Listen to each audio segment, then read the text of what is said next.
د افغانستان د ملي امنیت پخوانی رئیس رحمت الله نبیل افغان سیاستوالو ته سخت پیغورونه ورکړي.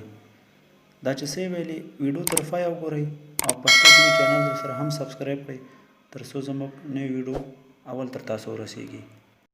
د سلیماني او د حمید ګل ویرجنو ته د رحمت الله نبیل پیغور د افغانانو په مرګ ولې چوپاستئ.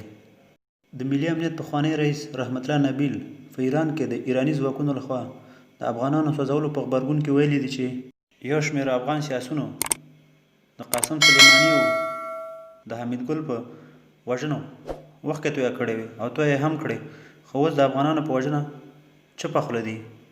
ټویټر پاڼه لیکلي دي چې بدبختانه موږ تل خراب ګاونډیان درلودل ځکه چې موږ ښه مالک نه یو. هغه په خبره دلته زیات لوړ رتبه چارواکو د قاسم سلیماني او جنرال حمید ګل په وژنه وخت تویولې. د دې ناوړه ګاونډیانو زموږ د بېګناه او بېوسه افغانانو د وژنو پوښتنه هېچا ونه کړه او ټول چپه خوله پاتې دي. تاسو د رحمت الله نبیل د دې خبرو په اړه څه نظر لرئ؟ خپل نظر موږ سره په کمنټ کې شریک کړئ او زموږ د یوټیوب چینل در سره هم سبسکرایب کړئ.